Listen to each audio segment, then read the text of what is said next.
Screen එක හැබැයි ඒ ගාන වෙන්න ඇති නේ. කමක් නැහැ. ඒ ගාන තිබ්බත් කවන්නේ ඒ ගාන හරි තියෙනවා. හරි. හරි. අපි ආයෙ කෙටි කාලීන නිෂ්පාදන සිද්ධි. මම එදා කිව්වේ ඔන්න අපේ ස්ථාවර සාධකය. ලෑන්ඩ් එක. හරිද? පර්චස් 10ක් තියෙනවා. මේක මම කතා කරන්නම්. ආයෙ එකක් කතා වෙන එකක් ගත්තොත් දැන් අමතක ආයෙ පැටලෙන හින්දා එදා උදාහරණෙම ගන්නම්. පර්චස් 10ක් තියෙනවා. මේක එක ශ්‍රමිකයෙක් දාලා වී වගා කරොත් ඔයාලට හම්බ වෙනවා වී කිලෝ අපි හිතමු 200ක්. වී කිලෝ 200ක් හම්බ වෙනවා. හරි? දෙන්නේ දානවා. මම පොඩි ගණන් වලින් ගන්න ඔයාලට ඒක ගාන හදාගන්න ලේසියි නේද? මම අන්තිම ප්‍රශ්නයක් අහනවා ඈ. පළවෙනිය දාපුවාම ඔන්න නිෂ්පාදන සාධකයේ ලේබල් එක්කෙනෙක් දැම්මා. වී ප්‍රමාණය කිලෝග්‍රෑම් මේ තියෙන්නේ. ඔව් නෑනේ නේද? right. කිලෝග්‍රෑම්. පළවෙනි එක්කෙනා දාපුවාම කිලෝග්‍රෑම් අපි හිතමු 10යි. ඇත්තේව නෙමෙයි ඈ. දෙවෙනි එක්කෙනා දාපුවාම කිලෝග්‍රෑම් 80ක්. හරිද? තුන්වෙනි එක්කෙනා දානවා. තුන්වෙනෙක් දානවා වලට මේ පර්චස් 10යි උඟුරු කෑල්ලේ. මේ නිෂ්පාදනය 200යි. හරි? ඊළඟ 4 දෙනෙක් දානවා. 4 දෙනෙක් දාපුවාම මේක 280යි. 5ක් දානවා. 5ක් දාපුවාම 330යි. 6 දෙනෙක් දානවා. හරිද? 6 දෙනෙක් වලට දාපුවාම 350යි. 7ක් දානවා. 7ක් දාපුවාම 350යි. 8ක් දානවා. එතකොට මේකේ එකාට එක ඒ කියන්නේ ස්ථාවර සාධකයේ මත විචල්්‍ය සාධකයේ වැඩි වැඩියෙන් භාවිතා කරපුවාම ස්ථාවර සාධකයේ වෙනස් කරන්න බැයි නම් කාර්යක්ෂමතාවය අඩු වෙනවා කෙටියෙන් කියනවා. එහෙනම් 8ක් දාපුවාම මොකද වෙන්නේ? 340. හරිද? මේ වී නිෂ්පාදනය. දැන් මේ ටික බලපුවාම කෙටි කාලයේදී ස්ථාවර සාධකය වෙනස් නොවන සාධකයේ ස්ථාවර සාධකයේ මත විචල්්‍ය සාධකය වන ශ්‍රමය ක්‍රමයෙන් වැඩි කිරීමේදී නිෂ්පාදන ඒකක ප්‍රමාණයේ හැසිරීම කොයි වගේද? මම එදා කිව්වා. මේ ටික බැලුවොත් කොයි වගේද හැසිරලා තියෙන්නේ? අඩු වෙලාද වැඩි වෙලාද මොකද වෙලා තියෙන්නේ? කියන්න පුළුවන් කාට හරි? කියන්න බලන්න නිකන් බලන්න නින්දිද නැද්ද කියලා. මොකද බෝඩ් එක පේන්නේ වැඩි වෙලා. පේන්නේ කියනවා. වැඩි වෙලා. හරියට බලමු මොකද වෙලා තියෙන්නේ කියලා. දැන් මෙතන පළවෙනියටම මෙතන බිඳුව තිබ්බනම් ඔන්න 10යි. ඊට පස්සේ 70කින් වැඩි වෙලා. ඊට පස්සේ 130කින් වැඩි වෙලා. ඊට පස්සේ 80කින් වැඩි වෙලා. ඊට පස්සේ 50කින් වැඩි වෙලා. ඊට පස්සේ 20කින් වෙලා. ඊට පස්සේ බිඳුවයි. ඊට පස්සේ ඍණ 10යි. මොකද වෙලා තියෙන්නේ? ඈ වැඩි තමයි වෙලා තියෙන්නේ බලපුවහම. ඒක හරි. හැබැයි වැඩි වෙන වේගය ගැන මොකද කියන්න පුළුවන්? මෙන්න මෙතෙන්ද එනකම් වේගයෙන් වැඩි වෙලා නේ. ඊට පස්සේ වැඩි වෙලා තියෙනවා 80 50 20 වගේ. හැබැයි අඩු වෙන වේගයකින් වැඩි වෙලා තියෙනවා. අඩු වෙන වේගයකින් වැඩි වෙලා තියෙන්නේ. මෙන්න මේ වගේ. ඇන්දොත් ඒක පෙන්නන්නේ කොයි වගේද? මුළු නිෂ්පාදනය ඇන්දොත් අයිලිය වෙන්නේ නැති පෑනන්නේ. හරි. මුළු නිෂ්පාදනය ඔය කියන විදිහට ඇන්දොත් කොහොමද වෙලා තියෙන්නේ? මේකෙන් මම අඳින්නම්. අර තුන්වෙනිය දක්වා වෙනකන් මෙහෙන් ශ්‍රමය දැම්මොත් කොහොමද වෙලා තියෙන්නේ? මෙන්න මෙහෙම වැඩි වෙලා. නේද? කොහොම වැඩි වෙලා. වේගින් වැඩි වෙලා. ඊට පස්සේ අඩු වෙන වේගයකින් වැඩි වෙලා තියෙන්නේ නේ. වැඩි තමයි වෙන්නේ. දැන් මෙහෙ බලන්නකෝ. මේ යොදනකොට මෙහි වැඩි වෙන වේගයකින් වැඩි වෙනවා. මේ අතර පරතරය වැඩි වෙන්නේ. ඉතින් මෙතනින් පස්සේ කොහොමද වැඩි වෙන්නේ? දැන් බලන්න මෙතනින් පස්සේ වැඩි වෙලා තියෙන්නේ ඔය. මෙච්චර වේගකින් වැඩි වෙලා නැහැ. ඔය පොඩි වේගයකින් වැඩි වෙලා තියෙන්නේ. එහෙනම් කොහොමද නිෂ්පාදනය වැඩි වෙන්නේ? කෙටි කාලයේදී ස්ථාවර සාධකයේ මත විචල්්‍ය සාධකයේ යොදපුවාම මුලදී වැඩි වෙන වේගයකින් වැඩි වෙලා ඊට පස්සේ අඩු වෙන වේගයකින් වැඩි වෙලා ඊට පස්සේ මෙන්න මෙතෙන්දී උපරිමයි. නේ 350න් පස්සේ යන්නේ නැහැ තව. එහෙනම් උපරිම වෙලා ඊට පස්සේ මොකද වෙන්නේ? අඩු වෙනවා. හරිද? මේ බලන්නකෝ. මේ තමයි මුළු. මේක දැන් ඒක ආන්තික එක ඒක දැන් දෙන්න ගන්න එපා. ඔන්න total TQ ගාමු. total මුළු නිෂ්පාදනය ගත්තොත් වැඩි වෙන වේගයකින් වැඩි වෙලා ඊට පස්සේ අඩු වෙන වේගයකින් උත් වැඩි වෙලා ඊට පස්සේ අඩු වෙනවා. තේරුණාද කියන එක? ආයෙ පේන්නේ නැද්ද? මොනවද කියන්නේ?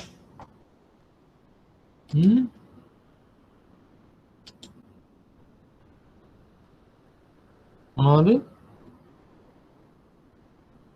අඩුවෙන් පේන්නේ?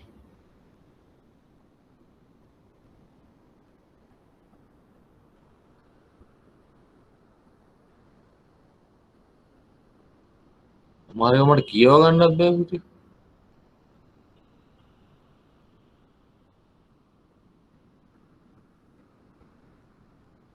දැන් පේනවද? සමහර අය පේනවද කියලා අපම ඕ කියන සමහර අය මට දෙන්නෙක් විතර කියන්නේ පේනවද කියලා. වෙලා යනවා අපරාධේ. ඔව්. හරි. අර ඔය කට්ටියකින් අහලා බලන්න පේනවද නැද්ද කියලා නැත්තම් මොකද මට ඒකට උත්තර ලියන්න ගියාම ඔව් නෙට්වර්ක් ප්‍රශ්න ඔකේ තියෙනවා බලන්න මෙහෙත් තිබිලා දැන් ඒක හරි කියලා මං හිතනවා. හරි. දැන් එහෙනම් මුළු නිෂ්පාදනය කෙටි කාලීන නිෂ්පාදන සූත්‍රය ගත්තාම ස්ථාවර සාධකයේ මත විචල්්‍ය සාධකය ක්‍රමයෙන් වැඩි කරනකොට මුළු ඵලදාව මොකද වෙන්නේ?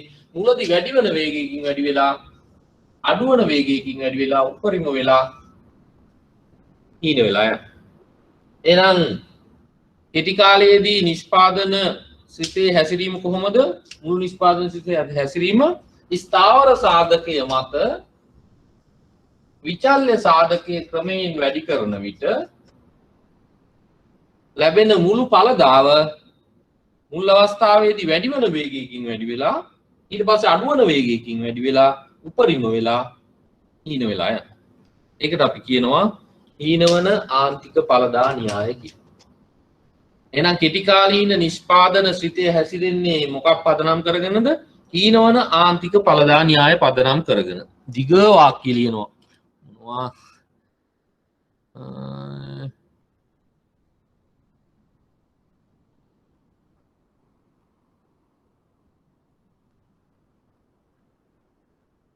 ඔයාලයි කතා වෙන්නේ. හරි මට ඒක ඩිස්ටර්බ් වෙනවා ඔයාලටත්. හරි. හරිද දැන්? එහෙනම් කෙටි කාලීන නිෂ්පාදන ශ්‍රිතයේ හැසිරීම මොකක් මත පදනම් වෙනවද? හීනවන ආන්තික ඵලදා න්‍යාය මත පදනම් වෙනවා. right. මෙන්න මේ වගුව මම කියලා දෙන්නම් මේත් එක්කම. සංඛ්‍යාත්මක උදාහරණකින් බලන්නකෝ.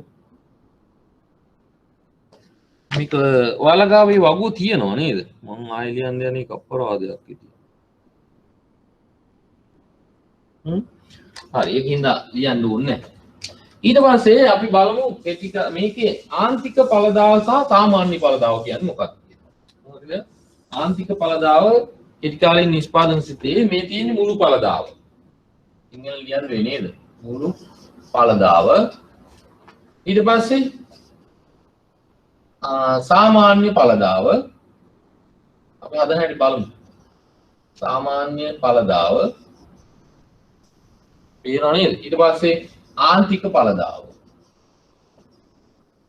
සාමාන්‍ය ඵලදාව AP average product, ආන්තික ඵලදාව MP marginal product. ඒ අප්‍රෝලින් අපිට ඕන වෙනවා තව ඉස්සරහදී ව්‍යාපාර ආයතනයේ සමතුලිතය ගැන කතා කරනකොට ඒකින්ද මේ වචන සිංහලෙන් සහ අප්‍රූ දෙකිනුත් මතක තියාගන්න. එහෙනම් සාමාන්‍ය ඵලදාව කියන්නේ මොකද්ද? දැන් ඔයාලා විභාගෙට අද ලියන අයගේ ලකුණු ටික එනවා. මැකෙන්නේ අඩුයින් වගේ මොකක් හරි තෙල් ගාලාද මන් දන්නේ. මේ සාමාන්‍ය ඵලදාව කියලා කියන්නේ මොකද්ද? එවරේජ් එක නේ. මධ්‍යන්නේ කියලා කියන්නේ ඔයාලා විෂයන් 8කට ලකුණු ගන්නවා 750. ඉස්කෝලේ තියෙනවා සබ්ජෙක්ට් 8ක්. ගන්නවා 8ටම 750ක්. මේක 8ෙන් බෙදපුවාම 800යි කියමුකෝ. ලේසිම. එතකොට සාමාන්‍ය 100යි. කොහොමද සාමාන්‍ය ඵලදාව ගන්න? සාමාන්‍ය ගන්න එහෙම නැත්නම් මධ්‍යන්නේ ගන්න. ඒ විදිහටම තමයි අපි සාමාන්‍ය ඵලදාව කියලා කියන්නේ මුළු ඵලදාව ටෝටල් ප්‍රොඩක්ට් එක බෙදනවා ඒකක ප්‍රමාණය. එහෙනම් සාමාන්‍ය ඵලදාව 10 එකෙන් බෙදිච්චාම 10යි. 82කින් බෙදිච්චාම 40යි. 200 3ෙන් බෙදිච්චාම 3 වරක් 6 18යි 6යි 6යි 3ෙන් 2යි. 4 වරක් 70යි. 5 වරක් 6 30යි. 3ක් ඉදුණු 30ට 6යි. 6 වරක් 5 30යි. 8ක් ඉතුරුයි 50ට 6 වරක් 48යි. 7ක් 5 35යි බිඳුවයි. ඕමනේ. දැන් සාමාන්‍ය ඵලදාව මොකද වෙලා තියෙන්නේ?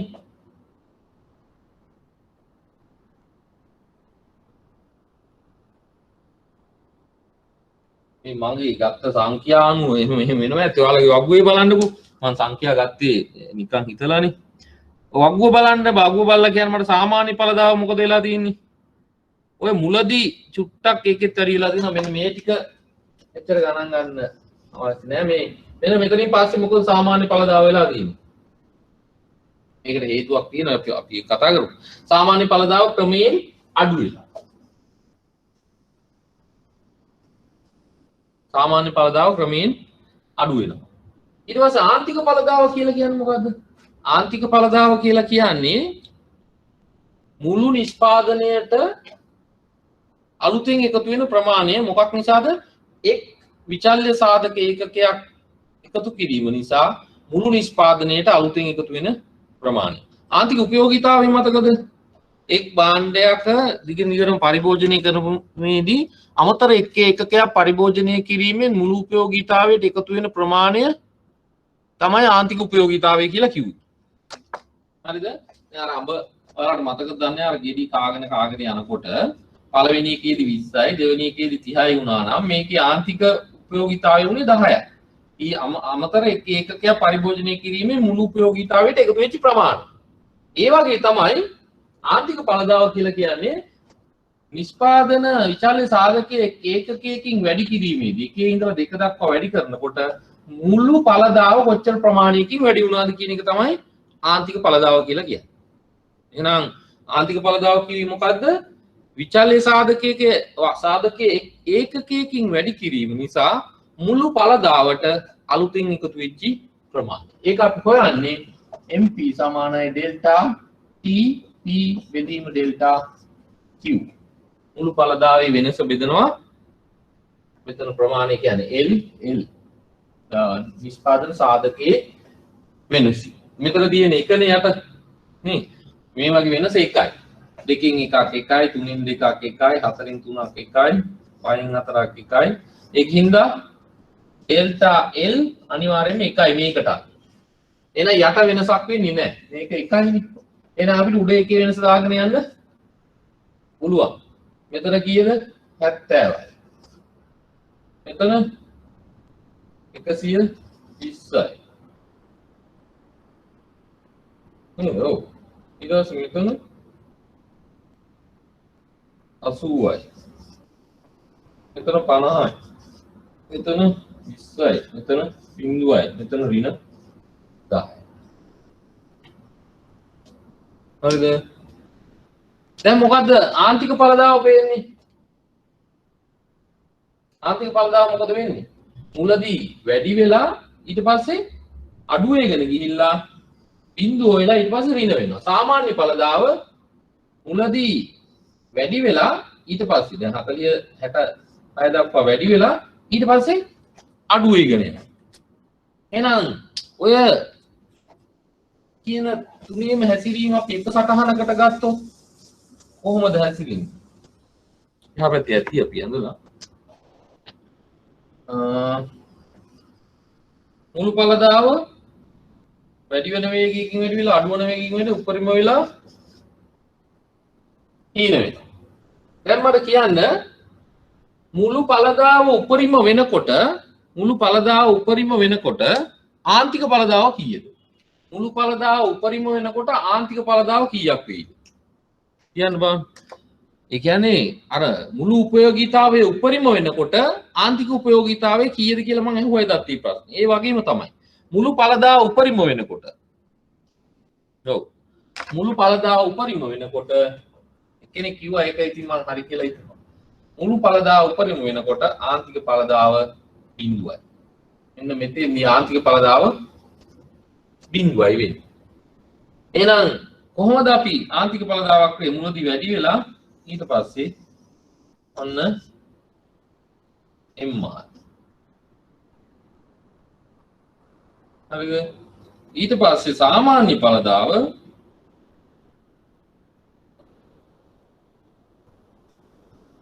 ඔන්න ඔහොම යන මේක මම ඇඳ වැඩි. මොකද මේකේ උපරිම ලක්ෂ්‍ය හරහා තමයි මේක පල්ලෙහා බයින්නේ. මට මෙතන කියන්න ඕන එකම තිබ්බේ මුළු පළදාව උපරිම වෙනකොට මුළු පළදාව මෙතන 350 වෙනකොට ආන්තික පළදාව බිඳුවයි. එතන m e බිඳුවයි. මාර්ජිනල් රෙවෙනියු කියලා තියෙනවා ආන්තික ආදායම. මුළු පළදාව බිඳුවයි. ඊට පස්සේ මට කියන්න මුළු පළදාව අඩු වෙනකොට ආන්තික පළදාව මොකද? මුළු පළදාව අඩු වෙනකොට ආන්තික පළදාවට මොකද වෙන්නේ කියන්නේ? මුළු පළදාව අඩු වෙනකොට ආන්තික පළදාව ඔව් මුළු පළදාව අඩු වෙනකොට ආන්තික පළදාව මේ ඍණනේ. මේ ඍණ 1 2 3 ඔහොම යන්නේ. එහෙනම් ආන්තික මෙතනින් පස්සේ එන්න ආන්තික පළදාව ඍණ වෙනවා. ඒ සම්බන්ධතා ටික මතක තියෙන්න ඕනේ. ඒවා ඇඳලත් එවෙල ගන්න පුළුවන්. right? එතෙන් එනකන් තේරුණා නේද? එහෙනම් කෙටි කාලීන නිෂ්පාදන ස්විතියේ හැසිරීම හීනවන ආන්තික පළදා න්‍යාය මත ක්‍රියාත්මක වෙනවා. හීනවන ආන්තික පළදා න්‍යාය කියලා කියන්නේ ස්ථාවර සාධකය මත විචල්්‍ය සාධකයේ ක්‍රමයෙන් වැඩි කිරීමේදී ලැබෙන මුළු පළදාව මුලදී වැඩි වෙන වේගයකින් වැඩි වෙලා පසුව අඩු වෙන වේගයකින් වැඩි වෙලා උපරිම වෙලා හීන වෙලා යනවට අපි කියනවා හීනවන ආන්තික පළදා න්‍යාය කියලා. මේ අවස්ථාවේදී මුළු පළදාව උපරිම වන විට ආන්තික පළදාව බිඳුව වන අතර මුළු පළදාව අඩු වන විට ආන්තික පළදාව ඍණ වෙයි. එච්චරයි කිව්වේ. right MP සහ AP අතර සම්බන්ධය ඒක බලන්න ඔයාලා. මේ ස්ලයිඩ් දෙකම බලන්න. හරි. ඊට පස්සේ බලමු නිෂ්පාදන අවදි කියන එක. හරි. අනිත් අර පොඩි දෙකක් අතහැරලා ඒ දෙක කියව ගන්න. තව දවස් 8කින් අපිට අප්‍රේල් මුල ඉවර කරන්න කියලා තමයි මම දැන් අදහපුවම කිව්වේ. ඒ කියන්නේ දැන් ජනවාරි ඉවරයිනේ. පෙබරවාරි 4යි මාර්තු 4යි පරිම දවස් 10යි තියෙන්නේ. තාම අපි මයික්‍රෝ එකේ තුන්වෙනි පාඩම. ඉතින් ඉන්නකොටදී ටිකක් වේගෙන් කරන්න වෙනවා. ඔයාලා ටිකක් කියවා ගන්නත් වෙනවා මේ දී කරනවට අමතරව. right. දැන් බලන්න නිෂ්පාදන අවදි කියන එක. ඔයාලගේ රූප සටහන දැන් මෙතෙන් තව අපිට තවත් වෙලා යනවා. මොකද මම මේක අඳින්නත් එපා මේක. TP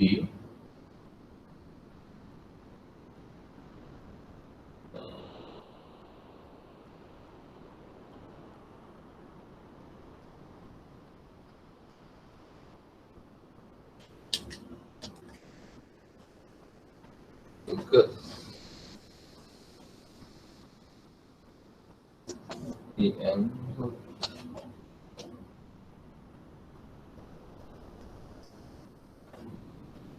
AP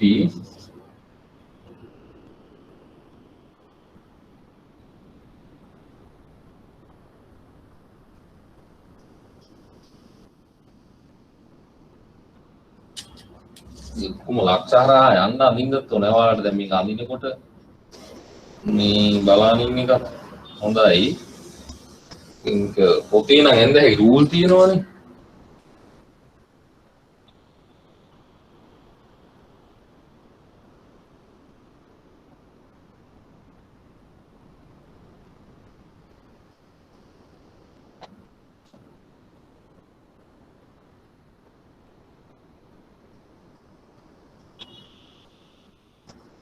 MP AP right දැන් හරි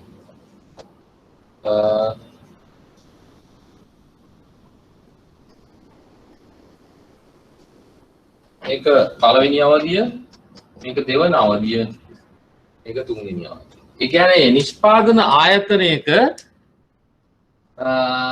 නිෂ්පාදන අවධි ටික තියෙන්නේ. ඔය තියෙන්නේ විචල්්‍ය සාධකය. මේ තියෙන්නේ ස්ථාවර සාධකය. ක්‍රමයෙන් අපි බලමු මොකද්ද මේ නිෂ්පාදන අවධිවලදී නිෂ්පාදන ආයතනයක හැසිරීම තියෙන්නේ. මේකත් විභාගයට බොහෝ විට අහනවා. පළවෙනි නිෂ්පාදන අවධියේදී වෙන්නේ මොනවද කියන්න බලන්න. පළවෙනි නිෂ්පාදන අවධිය තුල සිද්ධ වෙලා තියෙන දේවල් මට මොකක් හරි එකක් දෙකක් කියන්න. අර කියන අය කියන්නකෝ සමහර අය මොකුත්ම කියන්නේ නැහැ. පළවෙනි නිෂ්පාදන අවධියේදී වෙලා තියෙන්නේ මොනවද? ඔයාලට පේන හැටියට. මෙන්න මේ අවධියේදී මොනවද වෙන්නේ? මෙතන මේක AP පේන්නේ නැද්ද? මේ අපි කියන සාමාන්‍ය ඵලදාව. මේක ආන්තික ඵලදාව. මේ කියවෙන්නේ මොකද්ද කියලා මම කියපුවා මතක් කරගන්න. මුළු ඵලදාව. මානේ මේ පළවෙනි නිෂ්පාදන අවධිය. මේක පළමු අවධිය. මේක දෙවන අවධිය. මේක තුන්වන අවධිය. පළවෙනි අවධිය තුල වෙන්නේ මොනවද? වැඩි වෙන වේගයෙන් වැඩි වෙනවා. මොනවද කියන්න ඕන පුතේ? වැඩි වෙන වේගයෙන් වැඩි වෙනවලු මොනවද? හරි. TP වැඩි වෙන වේගයෙන්. ඒ කියන්නේ මුළු ඵලදාව බිඳුවේ ඉඳලා මුළු ඵලදාව ආන්තික ඵලදාව සහ සාමාන්‍ය ඵලදාව සේරම බිඳුවේ. අපි මුළු ඵලදාව වක්‍රයෙන් ගමුකෝ. මුළු ඵලදාව වක්‍රයෙන් ගත්තොත් මුළු ඵලදාව බිඳුවේ ඉඳලා වැඩි වෙන වේගයකින් වැඩි වෙලා නතර වෙන තැන දක්වා අපි කියනවා පළවෙනි නිෂ්පාදන අවධිය. ඒ නිෂ්පාදන අවධියේදී ආන්තික ඵලදාව උපරිම වෙනවා. ඊට පස්සේ ඒ නිෂ්පාදන අවධිය අවසාන වෙන්නේ ආන්තික ඵලදාව සහ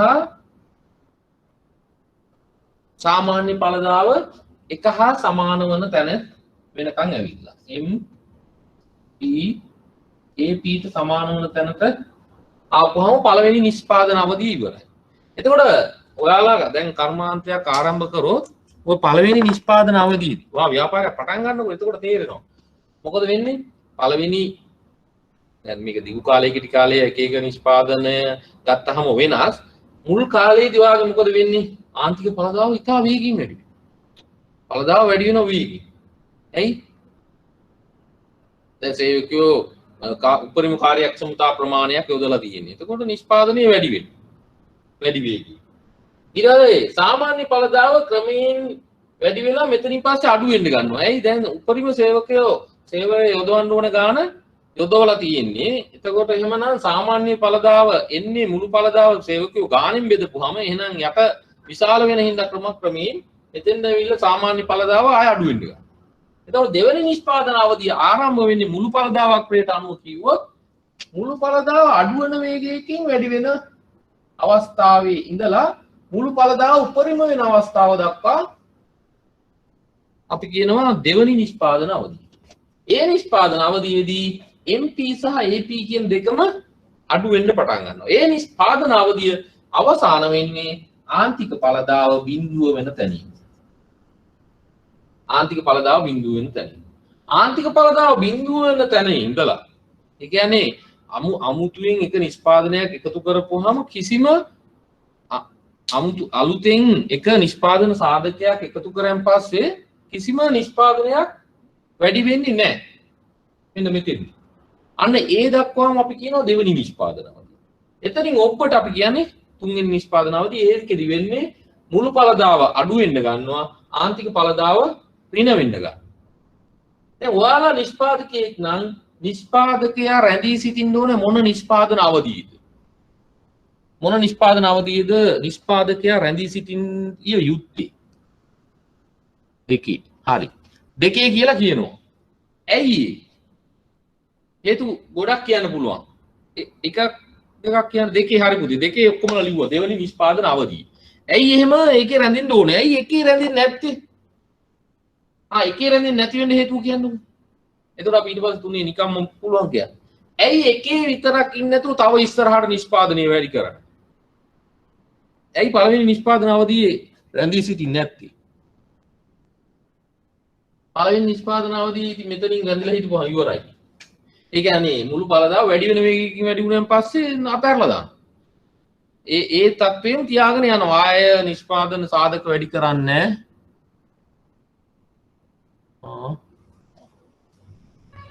ලාභය වැඩි කර ගන්න ඕන නිසා. ලාභය වැඩි කර ගන්න ඕන නිසා.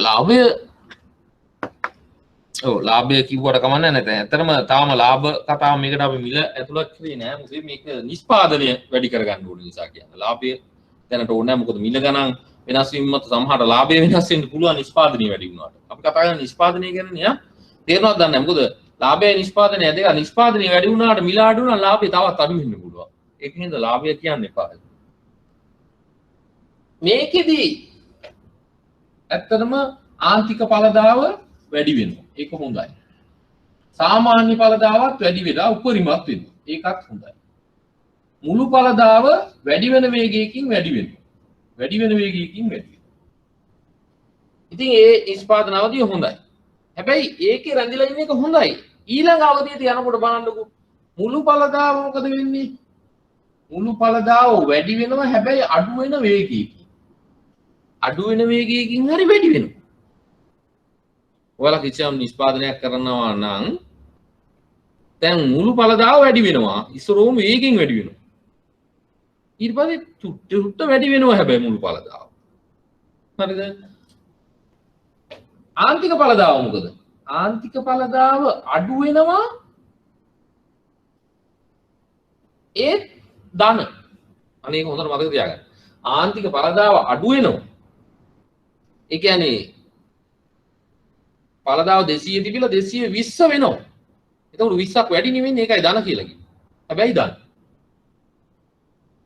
එහෙනම් ආන්තික ඵලදාව ධනාගයක් ගන්නවා නම් තව දුරටත් නිෂ්පාදනයේ යෙදීම තුලින් නිෂ්පාදනය වැඩි කරගන්න පුළුවන්. මේකෙන් බලපුවාම මුළු නිෂ්පාදනය අඩු වෙන වේගයකින් හෝ වැඩි වෙන්නේ. එහෙනම් නිෂ්පාදනය මේකේ නතර කරන එක උචිත නැහැ.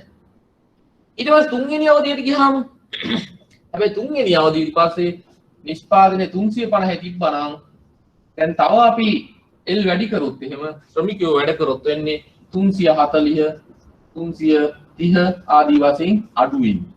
මෙතනින් පස්සේ MP මොකද වෙන්නේ? 350 තිබිච්ච එක 340 වෙනවා කියලා කියන 10කින් අඩු වෙනවා. එහෙනම් මේ නිෂ්පාදන අවධියේ නිෂ්පාදකයෙක් රැඳිලා ඉන්න උත්සාහ කරන්නේ මේකෙත් ඉන්න උත්සාහ කරන්නේ එතනින් එහාට යනවා. එයි තව එතනින් එහාට ගියාම මුළු ඵලදාව අඩු වෙන වේගයෙන් හෝ වැඩි වෙනවා. අනිත් එක ආන්තික ඵලදාව ධනාගයක් ගන්න. එහෙනම් නිෂ්පාදකයෙක් නිෂ්පාදනයේ රැඳී සිටින්නේ දෙවෙනි නිෂ්පාදන අවධිය. හරිද? පැහැදිලිද? මේ හේතු දෙක දෙපැත්තේ කියන්න පුළුවන් වෙන්නේ. ඒක මම දීපු නෝට් එකේ අන්තම් තියෙනවා දැන් ඔය පැහැදිලි කරේ. එහෙනම් නිෂ්පාදකයෙක් රැඳී සිටින නිෂ්පාදන අවධිය දෙවෙනි නිෂ්පාදන අවධිය. මේ වගේ තව යට ගොඩ කතා අපිට කතා කරන්න තියෙනවා. පස්සේ බලමු. උතරින් එහාට පාදී දක්වා යනවනම් නේද? රයිට්. ඊට පස්සේ දිගු කාලීන නිෂ්පාදන ක්‍රියාවලිය. ඒක නම් විනාඩියෙන් දෙකකින් මම කරන්නම්. ඒක ඉතා දෙයක්. දිගු කාලීන නිෂ්පාදනය පොඩි දෙයක් නෙමෙයි. දිගු කාලීන නිෂ්පාදන ශ්‍රිත අපි නිෂ්පාදන ශ්‍රිත ගැන කතා කරන්නේ. ඔයාලා දන්න අය දන්නවා ඇති කොප්ඩා ග්ලාස් කීකියා හැම කොපි නිෂ්පාදන ශ්‍රිත කතා කරනවා. තව පස්සේ කාලේ මේ වෙනම ආර්ථික විද්‍යාඥයන් ඉදිරිපත් කරපු නිෂ්පාදන ශ්‍රිත. එච්චර දුර අපි යන්නේ නැහැ. ඉතා පොඩි කොටසක් මේ කරන්නේ. දිගු කාලය කියලා කිව්වේ අවුරුදු කීයක්ද? දිගු කාලය කියන්නේ මොකක්ද ඉස්සෙල්ලා? දිගු කාලීන නිෂ්පාදන ශ්‍රිත ගැන කතා කරන්නේ. දිගු කාලය. කාලීන නිෂ්පාදන ශ්‍රිතය. මොකද්ද දිගු කාලීන කියලා කියන්නේ? කොච්චර කාලයක් දිගු කාලය කියලා කියන්නේ? එක්කෙනෙක් කියන්නේ. ඒක අමතක කරලා යන්න බෑ පුතේ. දැන් මේ වෙලාවට සමහර අය ඕකට උත්තරේ ලියනවත් ඇති. අද නම් නෙමෙයිනේ. 4 ඉඳනේ. මොකද්ද? සත වර්ෂයක්. නොමැති.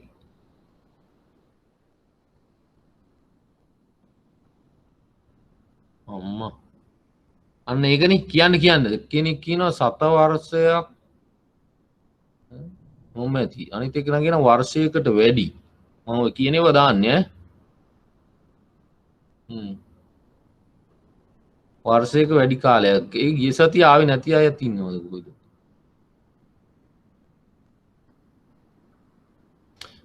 හරි උත්තරේ තියෙනවා මම කිව්වේ නෑ වැරදිව තියෙනවා ඒ කියන්නේ දිගු කාලය කියලා කිව්වේ ගොඩක් අය කියලා තියෙනවා දිගු කාලය කියලා කියන්නේ මොකද දිගු කාලයේදී විචල්්‍ය සාධක සහ ස්ථාවර සාධක කියලා වර්ග දෙකක් නෑ දිගු කාලයේදී සියලු සාධක විචල්්‍ය සාධක ඒ කියලා කියන්නේ ස්ථාවර සාධක අර ඉස්සෙල්ලා ගත්ත පර්චස් 10 ගත්තොත් මේක පර්චස් 20ක් කරගන්න පුළුවන් කාලය තමයි ඒ උදාහරණයට අනුව 20ම නෙමෙයි 11ක් 10ට වඩා වැඩි කරගන්න පුළුවන් කාලය එළඹෙන්නේ කවද්ද එදාට අපි කියනවා දිගු කාලය කියලා. එහෙනම් දිගු කාලයේදී සියලු සාධක විචල්්‍ය සාධක.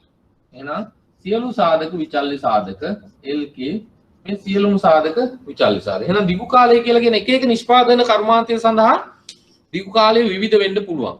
ඉතා චූටි එහෙම නැත්නම් ඉතාමත් සරල නිෂ්පාදන ශිල්පීය ක්‍රම යොදාගෙන නිෂ්පාදනය කෙරෙනවා නම් දිගු කාලය සමහරට දවස් දෙකක් වෙන්න පුළුවන්. සමහර පැයක් වෙන්න පුළුවන්.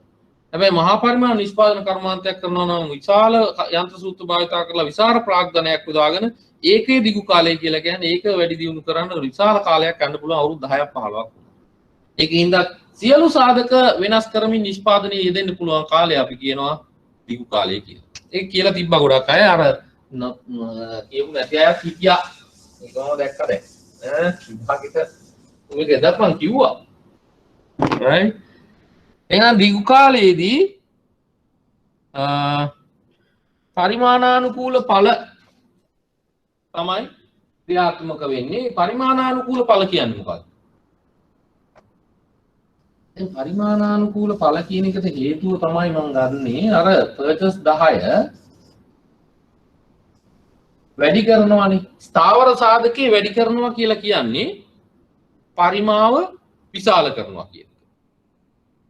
එතකොට දිගු කාලයේදී මේ පරිමාව 11 12 ආදී වශයෙන් මේ ලෑන්ඩ් එක භූමිය කියන ස්ථාවර සාධකය වැඩි කරගන්නකොට පරිමාව විශාල වෙනවා. එහෙනම් මේ පරිමාණය විශාල වීම කියන වචනේ තේරුම ඇතුව තමයි දිගු කාලයේදී පරිමාණානුකූල ඵල න්‍යාය ක්‍රියාත්මක වෙනවා කියලා කියන්නේ.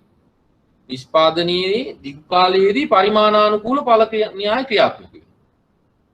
ඒ කියන්නේ මොකද්ද? මේ ස්ථාවර සාධකය ක්‍රමයෙන් වැඩි කිරීමේදී ලැබෙන මුළු ඵලදාව මේ සාධක සංයෝගයේ වැඩි කරපු ප්‍රතිශතයට වඩා වැඩි වේගයකින් වැඩි වෙනවා නම් හරිද මේ තියෙන්නේ විචල්්‍ය සහ ස්ථාවර කියන දෙකම සාධක වැඩි කරන 10%කින් නම් හැබැයි නිෂ්පාදනය වැඩි වෙනවා 11%කින්. එතකොට අපි කියනවා මේකට වැඩෙන පරිමාණානුකූල ඵල. වැඩෙන පරිමාණානුකූල ඵල කියනවා. මොකද්ද? යෙදවුම් වැඩි කරන ප්‍රතිශතයට වඩා වැඩි වේගයකින් නිමැවුම වැඩි වෙනවා. එහෙම නැත්නම් තව විදිහකින් කියන්න පුළුවන්ද වැඩෙන පරිමාණානුකූල ඵල? අනිත් පැත්තට කිව්වොත් කාටද පුළුවන්ද කියන්න මේක අනිත් පැත්තට. දැන් මම කිව්වේ පරිමාව වැඩි කරන වේගයට වඩා වැඩි වේගයකින් නිෂ්පාදනය වැඩි වෙනවා වැඩෙන පරිමාණානුකූල ඵල. අනිත් පැත්තට කිව්වොත් කිසියම් නිශ්චිත නිෂ්පාදන මට්ටමක් ලබා ගැනීම සඳහා යොදා ගනු ලබන පිරිවැය ක්‍රමයෙන් වැඩි වෙනවා නම් ක්‍රමයෙන් අඩු වෙනවා නම් වැඩෙන පරිමාණානුකූල ඵල.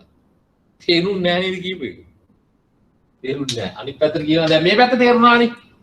අනිත් පැත්ත මම නිකන් කියන්නේ. මේ පැත්ත තේරුණා. දැන් අනිත් පැත්තට කියන්නේ අපි හිතමු ස්ථාවර අපි හිතමු නිෂ්පාදන ප්‍රමාණය වැඩි කරන්නේ 10%න්මයි. එහෙනම් ස්ථාවර නිෂ්පාදන ප්‍රතිශතයක් වැඩි කරගන්නවා අපි නිෂ්පාදනය. හැබැයි මේ සඳහා යොදන පිරිවැය ඒ කියන්නේ මේ දෙකේම එකතුව ගත්තාම පළවෙනි එකේදී 10%යි. දෙවෙනි එකේදී 9%යි. ඊළඟ එකේදී 8යි හෝ 7යි. දැන් මොකද වෙන්නේ? පිරිවැය අඩු වෙනවා. පිරිවැය ප්‍රතිශතය අඩු වෙනවා. හැබැයි ලැබෙන්නේ එකම නිෂ්පාදන ප්‍රමාණය. එහෙනම් ස්ථාවර නිෂ්පාදන මට්ටමක් ලබා ගැනීම සඳහා යොදන සාධක පිරිවැනේ යොදන සාධක සංයෝගය ක්‍රමයෙන් අඩු වෙනවා නම් ඒත් කියවෙන්නේ වැඩෙන පරිමාණානුකූල බව. ඒ යොදන ප්‍රමාණය අඩු කරාට ඵලදාව සමානයි. මේක අඩු කරාට මේක සමාන නම් ඒකින් කියවෙන්නේ ආපහු වැඩෙන පරිමාණානුකූල බල. ඒක නැතත් කමන්නේ මේක මතක තියාගන්නකො. එහෙනම් යොදන යෙදවුම් වැඩි කරන ප්‍රතිශතයට වඩා වැඩි වේගයකින් වැඩි වෙනවා නම් වැඩෙන පරිමාණානුකූල බල. යොදන යෙදවුම් වල ප්‍රතිශතයට සමාන ප්‍රතිශතයක් නම් නිෂ්පාදනය වැඩි වෙන්නේ. ඒකට අපි කියනවා ස්ථාවර පරිමාණානුකූල බල. එහෙනම් ඒක අනිත් පැත්ත 10යි නම් යොදන්නේ 9යි නම් හම්බ වෙන්නේ. ඒකට අපි කියනවා හීනවන පරිමාණානුකූල බල. හීනවන පරිමාණානුකූල බල අනිත් පැත්තෙන් කියන්න පුළුවන්. ඕන්නේ නැහැ පැත්ත කියන්න යන්න ඕනේ මට මූණු පේනවා වගේ. මොකද දෙපැත්ත කිව්වම පැටලෙනවනේ. එහෙනම් ඔයාලට තියෙන්නේ යොදනවට වඩා වැඩි හම්බ වෙනවා නම් වැඩෙන පරිමාණානුකූල බල යොදන ප්‍රමාණයටම හම්බ වෙනවා නම් ස්ථාවරයි. යොදවපු ඒවටත් වඩා අඩු වෙන හම්බ වෙන්නේ හීනවන පරිමාණානුකූල බල. මේකට බලපාන්නේ මොනවද? පරිමාණානුකූල පිරිමැසුම් සහ නොපිරිමැසුම්. ඒක මම දීලා ඇති ඒවා කියව ගන්න ඕනේ. ඇයි වැඩෙන පරිමාණානුකූල වලට පරිමාණානුකූල පිරිමැසුම් බලපානවා. හීනවන පරිමාණානුකූල බල වලට පරිමාණානුකූල නොපිරිමැසුම් බලපානවා. right? ඒවා ඉතා කෙටියෙන් මම කියු මේකේ දීලා තියෙන පුතේ ඒවා කියව ගන්න. දිගු කාලීන නිෂ්පාදන ශ්‍රිතය. right?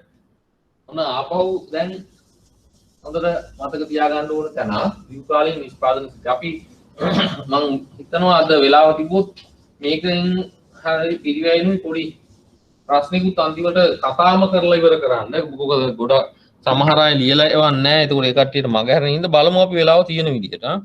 පුළුවන් වුණොත් මම ප්‍රශ්නයක් පහුගිය ප්‍රශ්න පත්‍රයක තිබ්බ එකක් අන්තිමට අපි කතා කරන්න බලමු. පිරිවැය න්‍යායත් කරලා ඉවර වෙලා.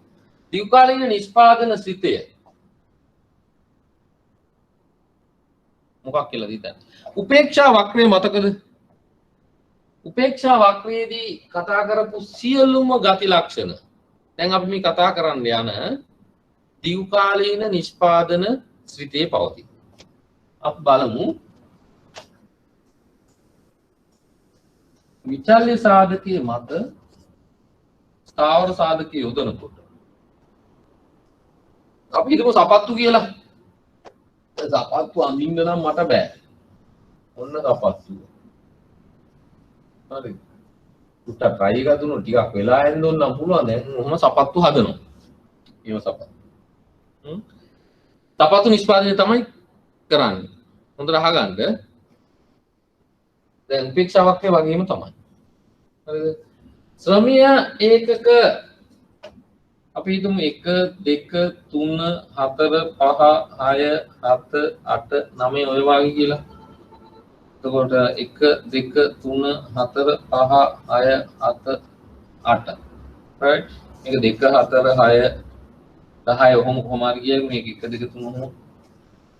දැන් අපි හිතමු ශ්‍රමය ඒකක දෙකකුයි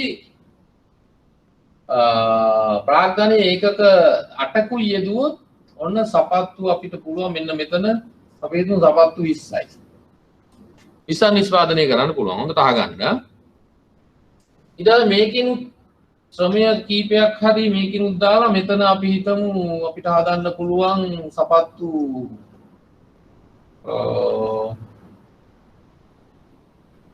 35.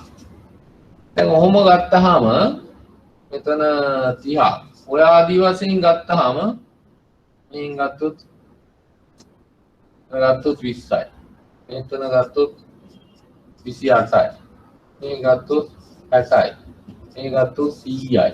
හරි මේ ස්ථාවර සාධකයේ මත විචල්්‍ය සාධකයේ යොදවපුවාම සපත්තු නිෂ්පාදනය කරන්න පුළුවන් ලක්ෂ මේ ලකුණු කරන්නේ. හරිද? මේ 40යි. මෙතන ගත්තොත් 20යි. මෙතනත් 20යි. මෙතනත් 20යි. මෙතන 10යි. මෙතන 10යි. මෙතන 15යි. මෙතන 10යි. මෙතන 18යි. ටකුඩින්. මෙතන 18යි. මෙතන 10යි. ඔහොම මේ සාධක දෙක සංයෝග කරලා නිෂ්පාදනය කළ හැකි හරිද? නිෂ්පාදනය කිරීමට නිෂ්පාදකයා කැමති ලක්ෂයන් ගොඩාක් මෙහෙම අපිට ලක්මු කරන්න පුළුවන් මේ නිෂ්පාදන සාධක දෙක විතරක් යොදා ගන්නවා කියලා උපකල්පනය කරොත්. තාක්ෂණය සහ ශ්‍රමය විතරක් උපයෝගී කරගෙන සපත්තු හදනවා කියලා හිතුවොත් මේ සපත්තු හදන මේ මුදලාලි මේ නිෂ්පාදනය කිරීමට කැමති නිෂ්පාදන ප්‍රමාණයන් දක්වන සිතියමක් තමයි මේ තියෙන්නේ. මේකේ ඕන තරම් තව ලක්ෂ තියෙන්න පුළුවන්. එහෙනම් මෙන්න මේ සිතියම මත සමාන නිෂ්පාදනයන් එහෙම නැත්නම් මේ මුදලාලි මහත්තයා නිෂ්පාදනය කිරීමට කැමති සමාන නිෂ්පාදන ලක්ෂ්‍යයක් කරලා අඳින වක්‍රය අපි කියනවා සමනිමැවුම් වක්‍රය කියලා.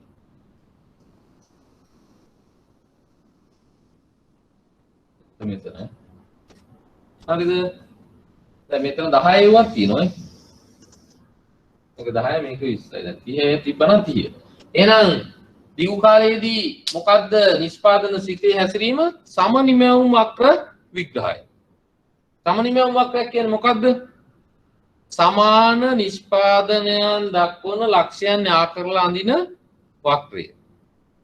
එහෙනම් නිෂ්පාදන සාධක දෙකක් භාවිතා කරමින් නිෂ්පාදනයේ යෙදෙනවා නම් ඒ නිෂ්පාදන සාධක දෙක භාවිතා කරලා ලබා ගන්නා වූ නිෂ්පාදන ප්‍රමාණයන් සමාන ලක්ෂයන් යා කරලා අඳින ලක්ෂයන්ගේ පතේ. එහෙම නැත්නම් යා කරලා අඳින වක්‍රය. අපි කියනවා සමනිමැවුම් වක්‍රය කියලා. සමනිමැවුම් වක්‍රයෙන් කියවෙන්නේ මොකද්ද? සමනිමැවුම් වක්‍රයෙන් කියවෙන්නේ මොකද්ද? මේ කියන නිෂ්පාදකයා නිෂ්පාදනය කිරීමට කැමති නිෂ්පාදන ලක්ෂය. උපේක්ෂා වක්‍රයෙන් කියුනේ මොකද්ද?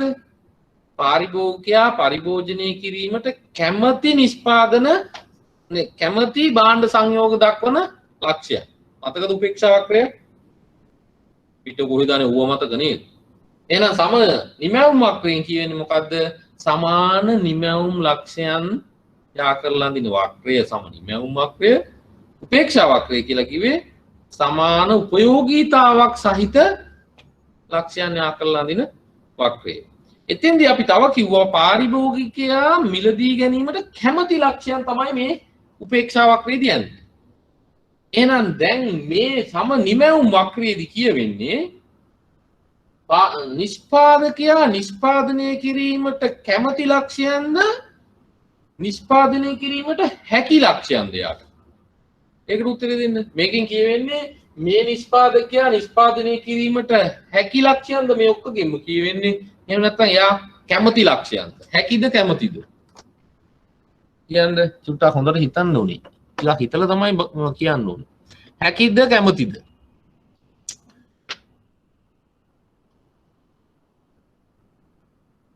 කියන්නකෝ. නිෂ්පාදකයා නිෂ්පාදනය කිරීමට නිෂ්පාදකයාට නිෂ්පාදනය කිරීමට හැකි ලක්ෂයන්ද තියෙන්නේ? නිෂ්පාදකයා නිෂ්පාදනය කිරීමට කැමති ලක්ෂයන්ද? සමනිමැවුම් වක්‍රය අඳින මේ වක්‍රයේ මේ සටහනේ තියෙන ලක්ෂ වලින් කියවේ.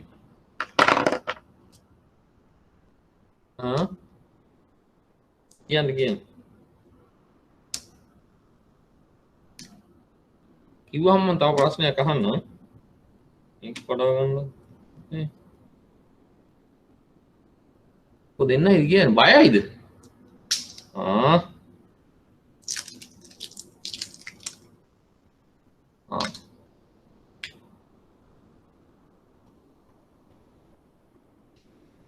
හරි. ඒක කියලා ඉවරයිනේ. දැන් මම මේ කියපුවා මේ මෙච්චරලා කියපුවත් අහගෙන හිටියද කියලා මට හිතෙනවා. දැන් උපේක්ෂා වක්‍රයෙන් මේ දෙක මම කම්පෙයාර් කරන්නේ මතකෙ ඉන්න ඕනේ හින්දා. උපේක්ෂා වක්‍රයකින් පාරිභෝගිකයා පරිභෝජනය කරන ලක්ෂයන් ඔහොම අපි දැක්කේ. මේ උපේක්ෂා වක්‍රයේ මේ ලක්ෂ වලින් කියෙව්වේ උපේක්ෂා වක්‍රයේ මේ ලක්ෂ මේක මත කියනවනේ අපි 300 වුණා කියලා. කොහොමනේ යන්නේ අපි නේද? කොහොම ලක්ෂයා කරලානේ. මේ උපේක්ෂා වක්‍රය ඇඳපු මේ සටහනේ මේ ලක්ෂ වලින් කියවෙන්නේ පාරිභෝගිකයාට පරිභෝජනය කිරීමට හැකි ලක්ෂද පාරිභෝගිකයා පරිභෝජනය කිරීමට කැමති ලක්ෂයද? දැන් ඒකට කියන්නකෝ. ඒකට කියන්නේ මම අර ඔයාලා කඩේකට යනවා ස්කර්ට් බ්ලවුස් කාලිසාන් ඔක්කොම තොප්පි හැට්ට ඔක්කොම අරන් එනවා. ඒ මොනවද? මම ඒකට උදාහරණ කිව්වේ. ඒ පාරිභෝගිකයා කැමති තොගේ. දැන් ඒවද මේ පෙන්වන්නේ නැද්ද කියලා අහන්න. කැමතිද නැද්ද? කැමති. හැබැයි ඒ ගෙනල්ලා කැෂියර් එක ළඟට ආවට පස්සේ මොකද වෙන්නේ? පර්ස් එක ඇදලා බලපුවම සල්ලි නැහැ. එහෙනම් එයාට මිලදී ගැනීමට හැකි ලක්ෂයා කරලා අපි තව වක්‍රයක් මෙහෙම ඇඳා. මේකට මොකද්ද කිව්වේ?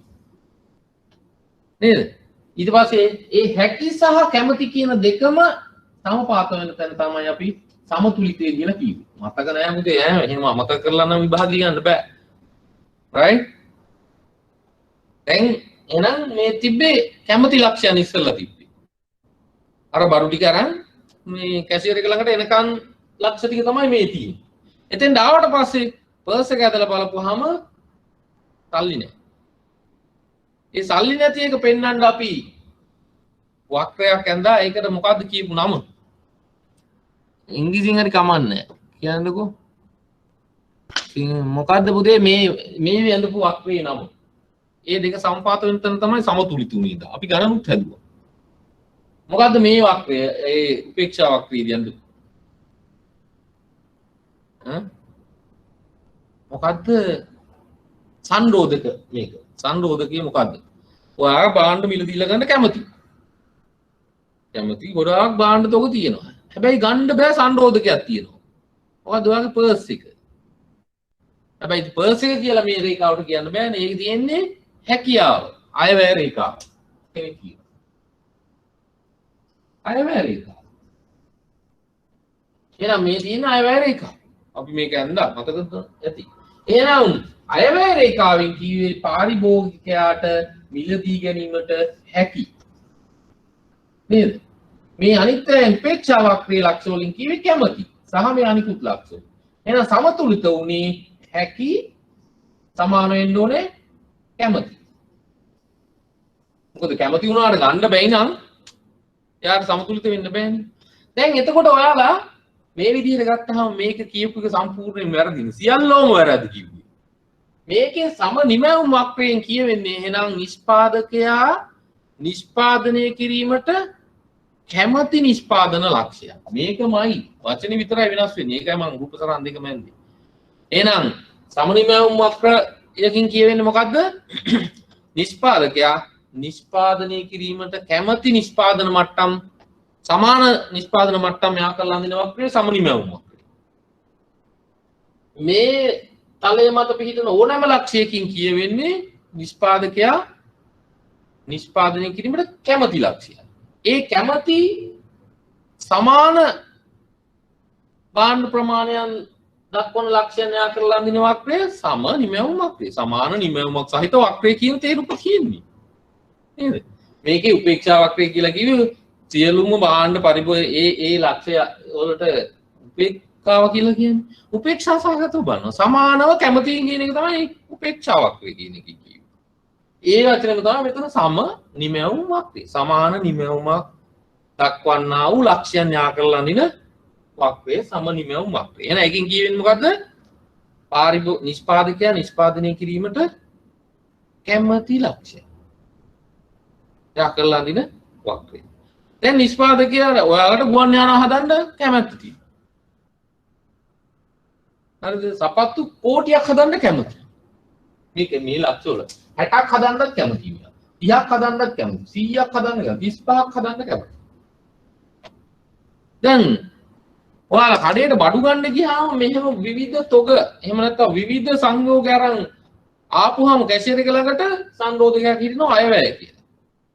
දැන් නිෂ්පාදකයෙක් හැටියට ඔයා ගත්තාම ඔයා නිෂ්පාදනය කරන්න මේ ඔක්කොම කැමති වුණාට ඔයාව කන්ට්‍රෝල් කරන්න එක්කෙනෙක් ඉන්නවා. මොකක්ද මේ නිෂ්පාදන කරන්න නම් ඔයා මොනවද දරන්න ඕනේ පිරිවැය දරන්න එහෙනම් ඒ පිරිවැය සංරෝධකය මම මේවා ඉතින් වැඩියම දැන් මෙහෙම අපි අඳිනවා මේ පිරිවැයෙන් කියවෙන මේක කියන්නේ සම පිරිවැය රේඛාව සම පිරිවැය රේඛාවෙන් කියවෙන්නේ මොකද්ද නිෂ්පාදකයාට නිෂ්පාදනය කළ හැකි භාණ්ඩ සංයෝග දක්වන ලක්ෂයන් යා කරලා අඳින වක්‍රය මේක මත පිහිටන ඕනෑම ලක්ෂයකදී මේ නිෂ්පාදකයාට මේ බඩ තියෙන නිෂ්පාදකයාට නිෂ්පාදනය කිරීමේ හැකියාව පවතී මේ කියන සම නිමැවුම් වක්‍රයෙන් නිෂ්පාදකයාට නිෂ්පාදනය කිරීමට කැමැත්ත පවතී මේක මත කැමැත්ත පවතී මේක මත හැකියාව පවතිනවා මේකේ මේක නිෂ්පාදකයාගේ මේක පාරිභෝගිකයා එච්චරයි වෙනස මේක සම නිමැවුමක් මේක උපේක්ෂාවක් නම් විතරයි වෙනස් මේ පාඩම් දෙකම එකයි හරි එහෙමනම් මේකෙදි නිෂ්පාදකයා තමන්ගේ පිරිවැයට යටත්ව තම නිමැවුම් උපරිම කරගන්න තැන තමයි අපි සමතුලිතය කියලා කියන්නේ ඒකෙදි මොකද්ද වෙන්න ඕනේ කැමැත්තට සමාන වෙන්න ඕනේ හැකියාව